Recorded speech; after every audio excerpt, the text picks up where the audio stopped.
It's September, it's Suicide Awareness Month, and I'm just going to share my story about suicide, not because I'm looking for pity or anything like that.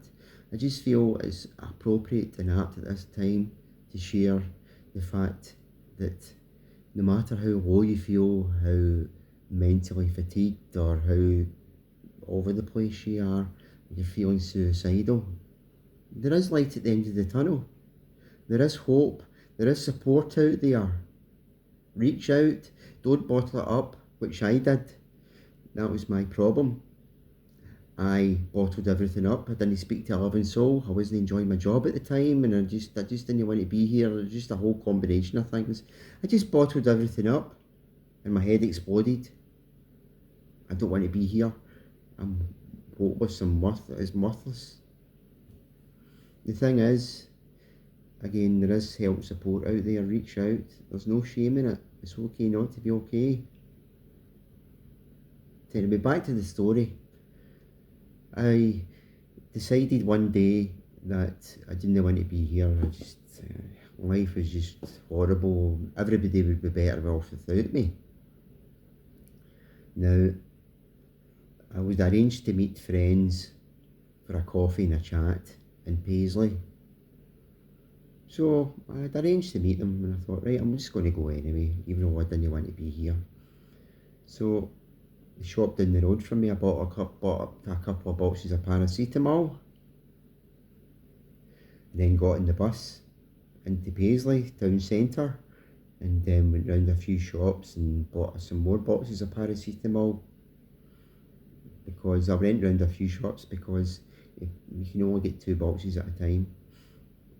So before I went in to meet my friends, I took a couple of boxes of paracetamol at the one time.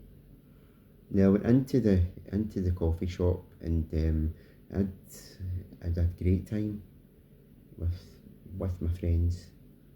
Even though I didn't want to be here, I put a mask on, a brave face on, and I went with it. So I said at the end of the chat in the morning, I said thank you very much for a great morning. I thoroughly enjoyed it, and I'll catch up with you at some point again.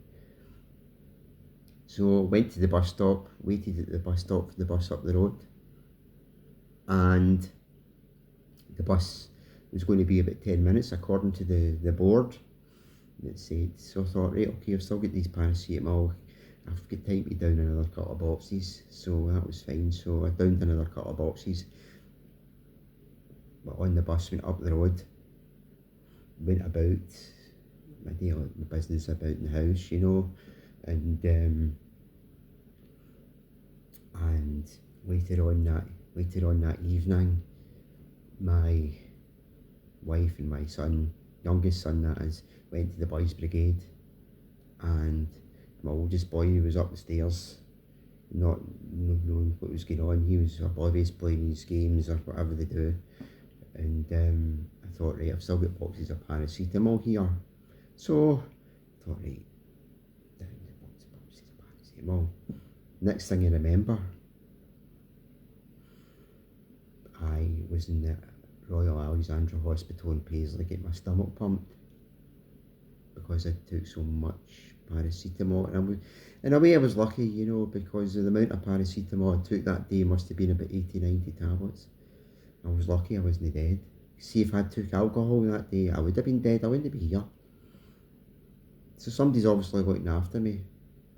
So that was fine. So this was a Friday. So they were going to release me from the RAH on the Sunday.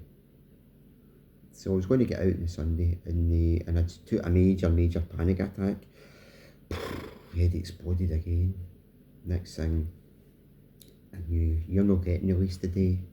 You're going to Leverdale Hospital, which is a psychiatric hospital in Glasgow.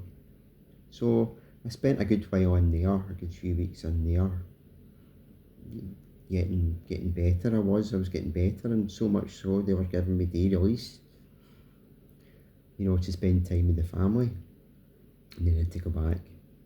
So when I went back one day, I thought, well, okay, I said to the nurses, By the way, I'm just going to go into the local shop just round the corner for a bottle of juice. And they let me go. You know, my head was still, well, still wasn't in a good place, even though I was getting better. So what I did was, ashamedly, I went and bought a big bottle of whiskey, necked a lot, going from the shop back to the hospital, and I didn't know what planet I was on, whether it was New Year or New York. So anyway, I had to get watch overnight 1-1 because of what I'd done. And you know, the thing is, I was lucky I didn't get chucked off the ward. You know, I'm ashamed of that, but it's the fact that it happened. You can't turn the clock back. So anyway, so I get better and I got released, and I had to see my psychiatrist every so often, you know, out in the community and stuff. And eventually went back to work, and I was, you know, and life was going on, family stuff and all that. And I was on antidepressant medication, and it was helping me to a certain degree, you know. As time was going on, the psychiatrist says, "Oh, you're doing a bit better. Still not brilliant, but you're doing a bit better. Getting better as time was going on." So a few months ago,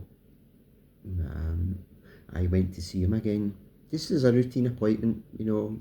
By this point, I was up running my NLP with Parky, you know, and he says, "Wow, what a transformation you are." So in between times, I was my oldest boy was training me Johnson Borough football team at the time, the boys club, and they were getting taken for a mindfulness session once a week. And at that point, I didn't know who the guy was that was taking them. And in one of their games, I actually bumped into him, Paul from Mindshift Experiences. You know, I got talking to him once, so I went for a few NLP and hypnotherapy sessions with him, and you know, it turned my life around. My life around. It was like a weight off my shoulders. It was just wow. It was such a transformational experience. So at the end of the sessions, I thought to myself, well, do you know something? I've got the lived experience. The dark days happened for a reason. I can do NLP and hypnotherapy to help others. So I went to the Scottish Centre NLP and went and get qualified and certified. And NLP with Parky was born to fulfil my mission to help as many people overcome anxiety, depression, mental health issues as possible as I have overcome, to help other people succeed as I have succeeded.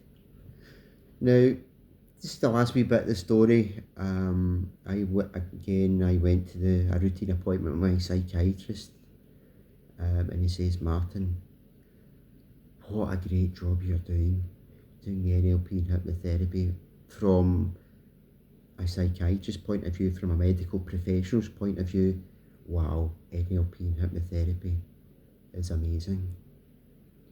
That was quote unquote, by the way. And he says, "Well, you're doing absolutely amazing. You're one of my success stories," again, quote unquote. And he discharged me. And NLP with Parky is still going strong. If you need my help, if you want to succeed with your mental health, if you're struggling or even with suicide or whatever, reach out, talk to somebody. There's always somebody out there. I have information and phone numbers I can pass on to you. I can help you with your mental health. I can help you succeed as well. All you need to do is give me a call, give me a message, NLP with Parky, and you will succeed. If you have any comments on this or would like my help, reach out. Don't be scared, don't be shy. Just comment below.